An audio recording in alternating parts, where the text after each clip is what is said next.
Recorded at Drake Media Studios in New York. Welcome to Conversations with Verdell Jones. Empowering your passion with purpose. This is the show where we bring you inspiring stories, practical advice, and actionable insights to help you turn your passion into a reality. Each episode, we sit down with incredible guests who share their journeys, their challenges, and their triumphs, so you can gain the tools and motivation to take the next step in your own journey. Whether you're looking to spark a new idea, find clarity on your path, or learn from life-changing success stories, you're in the right place. So grab a notebook, settle in, and get ready to be inspired. Let's turn passion into purpose together. Here's your host, Verdell Jones.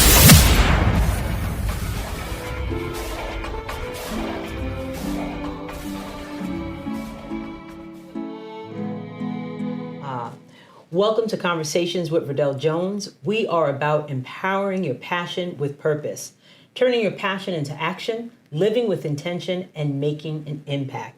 I'm your host, Verdell Jones, and I'm thrilled that you have joined us. This is a show where we bring you inspiring stories, practical advice, and actionable insights to help turn your passion into reality. Whether you're looking to spark a new idea or find clarity in your own path, or learn from life-changing success stories, you're in the right place. Let's get started. I am so excited that we have the founder and CEO of Choice for All, which provides direct service programs and strategies of community leadership for youth and families to achieve justice in education, health, income on Long Island. Jacob, thank you so much for being here. You are definitely a community activist, and I've worked with Thank you so much. And I love working with you. Likewise. And my first question is, where did this passion for community activism start? Yeah, Verdell, first and foremost, thank you for allowing me to be in this space. I'm really excited to dive deep into you in this here. Really, my spirit of activism and community organizing, really engaging in the work, is actually lineage through my family, starting with my great-grandfather on my mother's side was actually one of the founding members of what's now the ISLIP NAACP on Long Island. And so from that moment forward, there was a huge connection piece to service and understanding what that looks like, and then seeing my own parents, my mother who runs a community center in Port Washington, and see the activism in her space, my father who runs his own business but also is from Panama, so understanding his life and his shoes that he walked in, and then also observing their own experiences as a student with a learning disability myself, and seeing their level of advocacy and making sure that I had the best resources and I had the best supports, in spite of the time that, coming from Roosevelt, where I'm born and raised at, and shout out to the Velt, that's my heart and my passion. At that time, there was still a lot of adjustments for the school district to receive all the resources that they need around special education.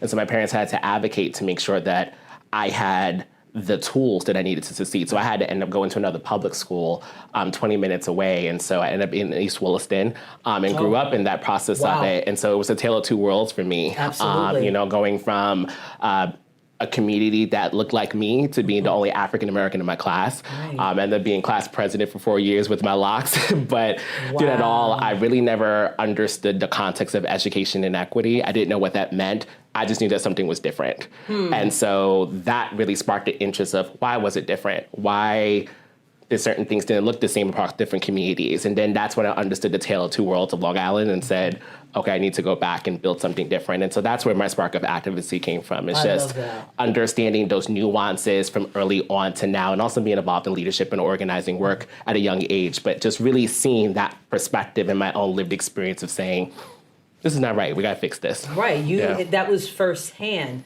that you experienced that. I love you. I heard you share that story before in more detail about it, but it's so true that you go to different school districts and you get different results or different services. Absolutely. And the fact that you had to go somewhere else to get the services that you need is very telling. Absolutely. Very telling. Yeah, and it gets to the point, Vernell, where now they're in a different space of where they're able to do the best they can with all the resources that they have. And now I'm providing education advocacy cases for students that are there. So they've turned around in significant ways. But I think that test was a testimony for me to recognize what I needed to do differently in terms of making sure that future generations didn't have to experience what I did. Exactly. Yeah. And is that really the impetus for Choice for All? And the education piece is so important. And you're able to have a community-based organization that directly impacts students and gets them the services that they need within their own space. Within their own space, absolutely. And that's so key. Right. Especially because, Vernell, when I started the nonprofit organization, it's actually 13 years ago. Oh, wow. And so we're still young in that category. We've done a lot of footwork in terms of the impact. We really started from a base of not just recognizing the education inequities, but starting it with one program, which was special education advocacy. And so I did it for free and still doing it for free, working with parents and navigating the special education process, knocking on doors for parents that I knew within the community that needed that resource. And that's how Choice for All was really centered into that, as well as the fact of going to a Nassau County Legislature meeting. Those are fun. And in the process of that, the then Commissioner for Health and Human Services was going through a budget hearing, and our legislator at the time, who was Kavon Abrahams, asked the question, is there a community center, or where do you services dollars in Roosevelt? And the answer was there wasn't a Family Life Youth Development Center in the community. Got it. And so that was the spark of not just continuing to see dollars taking away from our community that we've seen before in actions, but the ability to see that the community knew what they wanted, they had a vision for it, but where was the consistency and leadership in doing that? And so I felt that if I could play a part in that, how can we do that? And so with a group of folks, we started in the living room of my parents' house, and that's how Choice for All was born, really in an effort just to kind of connect those dots together. And the work that you do is incredible. Yeah, thank you so much. You're welcome. It's not only the education piece, but it's health and income. Right. But before we get into that, I just want to say, when you had to go to East Williston, who had to pay for it? Roosevelt had to pay to send you to East Williston. So what's happening is, like you just mentioned, your dollars in your community are going elsewhere to provide a service that your student needs. Absolutely. And it was federally backed, with the federal laws that we have with IDA and others. But that also came with some tension in the community, because it's like, why isn't, he home? And I wanted to be home as part of it. Right. But, I think it comes down to, how do we make sure that all the communities have the resources equipped to do the best we can for children? Right. And I think at that time, there was still a lot of moving factors with the state takeover and other things that, now talking about space in the agency, the district now has their district back. Right. The board is taking the leadership of it. They're making the commitments that need to be on there. And that makes a huge difference. Right. And you have had an impact on that. Yeah. Which is amazing. To my parents. Yeah, absolutely. Which is amazing. So, okay, so you also focus on health and income. Tell us a little bit about that and how Choice for All helps people in those areas as well. Absolutely. So, although our primary focus started in education, we expanded to the health and income pieces because we feel like those are the fundamental blocks in a family life. And so we had students that were walking in our after-school programs at First Riddell, and, we were providing academic assistance, particularly for students with disabilities, because that's my passion as a special ed teacher. And then as we started to see, hey, let's give them after-school snacks, and then kids are not eating the school lunch, and they were wondering what's going on with that. And then started to enter into more healthy nutritional meals and getting into community health issues because, for instance, we have 37 bodegas in our community and we're a 1 square mile hamlet. And so, but that is where most of our children were getting their food from during the day. And so, like, what are we doing around, health in those areas? So we were bringing fresh fruits and vegetables to the delis. We were helping them figure out for the same $5 instead of getting, a burger heart attack, which is what they called it. And French fries, literally, there was like 3 patties on there, and it was absolutely insane. Can you get steamed chicken and broccoli with some rice and a water for the same price? We wanted to see that healthy eating can be affordable when at times in this world it couldn't be. And that was through the Roosevelt Healthy Corner Store Network. So between that, but also looking at income stability around financial empowerment services. And so we are now leading the Long Island Financial Empowerment Centers. And so we have one in Roosevelt and also with Bridge Rich Hampton with Bonnie and Cannon. And so the goal of that is really figuring out ways to help people with credit, savings, asset, and debt relief for free. And so those are the building blocks, along with helping people with rent and mortgage relief and other things, because we recognize that Choice for All can't do it all, but if it's a one-stop shop hub where we can work with partners to do it, we're going to hit those fundamental blocks. So right, exactly. Yeah. And I remember we've had conversations in reference to community-based organizations and the importance. I'm an educator, and I'm like, school. That's it. That's all I think about. Absolutely. But the importance of community-based organizations, and through the fund that we were working on, it opened my eyes to the power of community-based organizations. Just share that with people, because I don't know if a lot of people understand the power of community-based organizations and what they do. Absolutely. Yeah. And actually, just believe it or not, I just found out I got accepted for my PhD at Hampton University recently. So I'm very excited. Thank you so much for that. And so that's actually going to be my focus area. So you hit right in my core of area of my love, because I believe that community-based organizations play a vital role, not just as a trusted anchor in the community, but they often serve as a bridge between government and the people. Yeah. And I think that includes schools. And so when you service that bridge, because sometimes you have to translate things a certain way, you have to communicate a certain way to folks, or you have to advocate for certain things that both sides are missing in terms of that, I think they play a vital role. And when it comes down to education, I think that there is significant opportunities for partnerships that are often missed because one side feels they can handle it all versus the other. Absolutely. And I think there's a really vital piece. And I've just seen so many amazing models and agencies that have done that across the board that I think that, we wouldn't give it justice if we didn't give them the space to be able to grow and lead and invest. And so absolutely, I think community-based organizations play a powerful role. And honestly, I didn't think I was going to start Choice for All.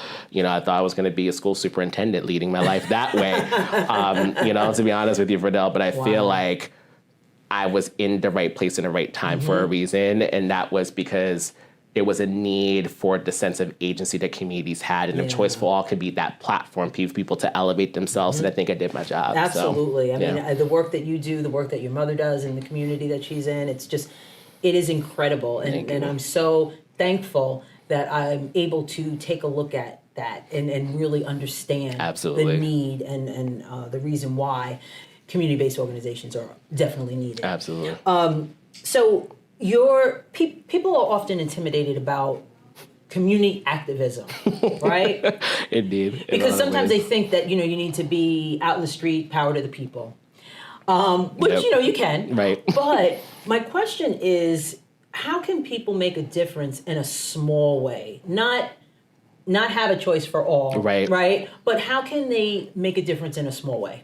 A phone call. Writing a letter, a social media post tagging someone, asking a question at a board meeting. And if you can't make it to the board meeting, sending a representative.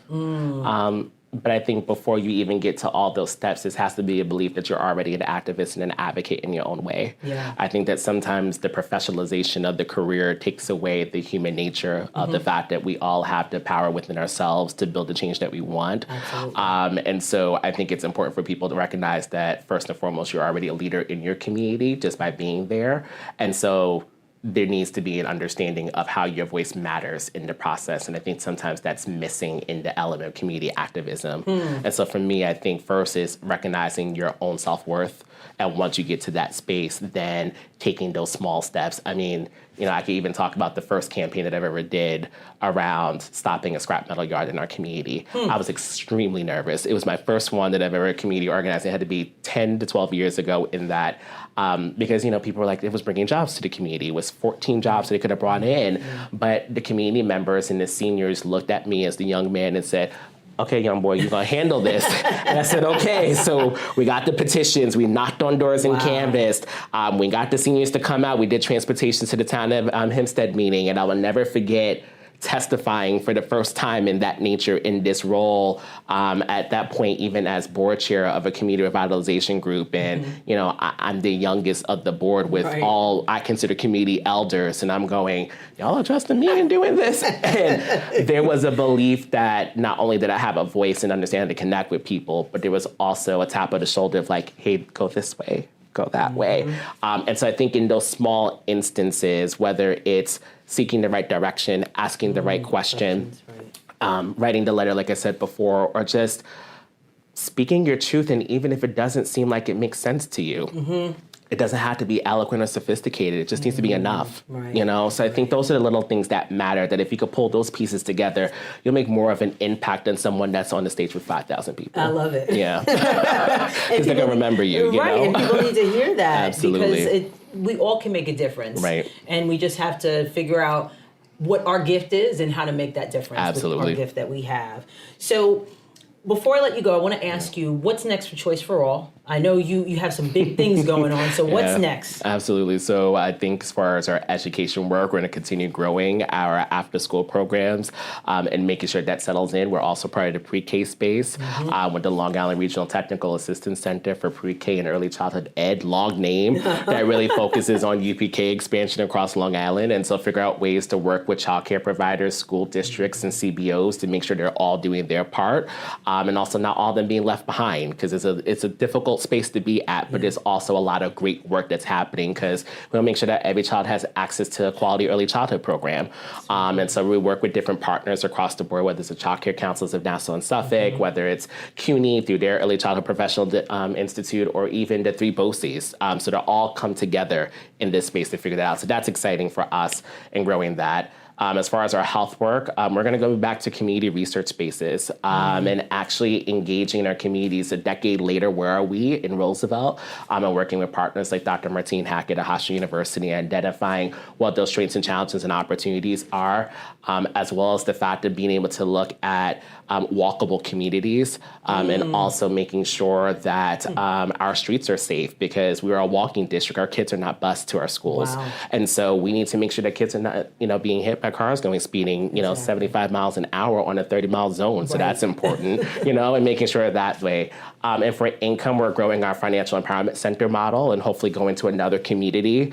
We have 18 communities that are identified from the Federal Reserve Bank report that we did with them. And so we're hoping to reach those targets soon. As well as just continuing the great work. And last but certainly not least, our Hagedorn HUB building. That's really huge for us. Hopefully next summer, but that's a really beautiful space from Amy and Horace Hagedorn and the Hagedorn Foundation, where we have a 3-story community center in Freeport. That's a center for families and social change. And so our hope is next summer, fingers crossed. I can't wait to go to the grand opening. Yeah, I know, right? So I'm like, buy a brick. I gotta buy a brick. I have to buy a brick. I got you. All right, so we have to wrap up. Yes. So let people know right there where they can reach out to you, stay in touch. I know you take donations and always the support, so please let people know. Absolutely. Right so we can go to choiceforall.org, so choiceforall.org. You could also go on our Instagram and Facebook and Twitter. It's all at Choice for All as well. We have a donate page that's available for you, but whether it's the hub building or supporting our programs, anything, whether it's $5 or $100 or even larger, makes a difference in the lives of 300 kids that we do annually. So thank you for that. All right. Thank you, Jacob, I appreciate for being you. here. Truly, this is amazing. Thank you so much, and we'll be right back.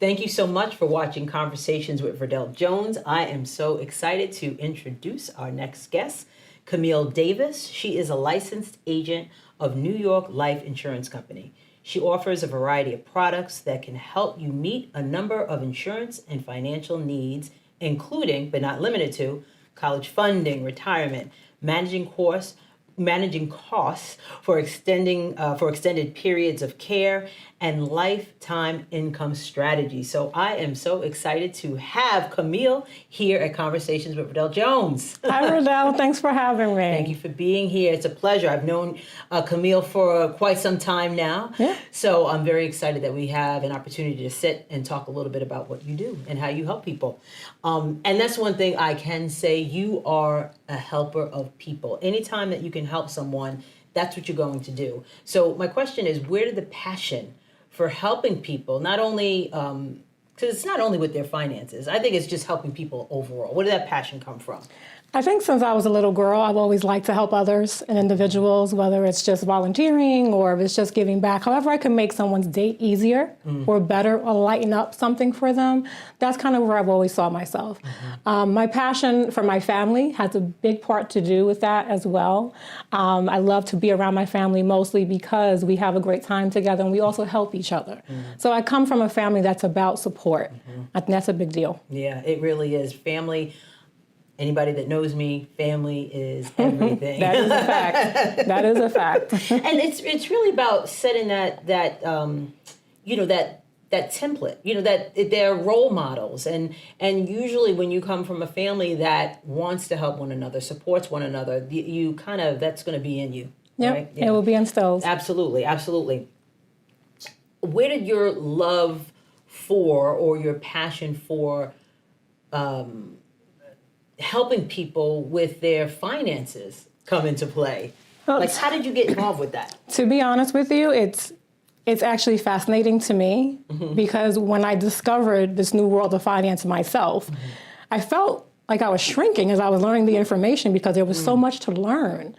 And because there was a gap in my own personal experience when I came into this career 6 years ago, I discovered that I had to share this with so many other people to make a difference in their lives, whether I can help them earlier or even later. Right. So the shift and change in mindset for me was tremendous because when I learned everything I do learn, and I have learned now, I can share that, but also apply it. With families. I can kind of create those strategies and those systems and put them in place with a timeline based on whatever their horizon is that they're looking for. Right. And I love that because there's no young, in other words, there's the time to start that is now. It's not when you're young, even though that would be perfect, but it's not when you're older either. So in other words, when you come into someone's space and you're teaching them about strategies, how do you approach it with a younger person or with a middle-aged person or an older person? And what's the importance of no matter what age you are, is what I'm trying to say. So I love how you frame that question because it's very specific to each age group, right? But the good news is that I've been there before. I was 16 before, I was 21 before, I was 24, and so on. So with that being said, I think about my first job. I think about the employee benefit side of it. I think about not realizing even retirement planning should have been started when I first started working. Right. So for me, it's about being relatable, because I was there once. And if my mindset was where it is now, I could have done some things differently where I would have at least had the chance and the ability to kind of, position myself a little bit better, elevate myself earlier on. And even at the midpoint of my life, just thinking about, buying a home and having a family, these are moments where you have to kind of reevaluate where you are. You have to reassess and make sure it makes sense. And then even as we get older, our life shifts and changes. So what does that look like? Are we prepared for those life events when they come upon us?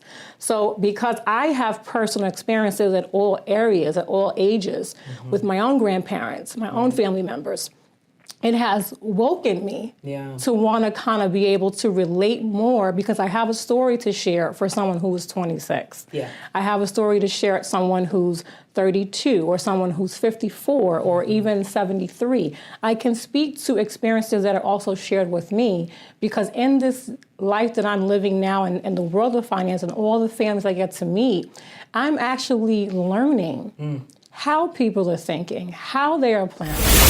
Thank you for joining us on Welcome to Conversations with Verdell Jones.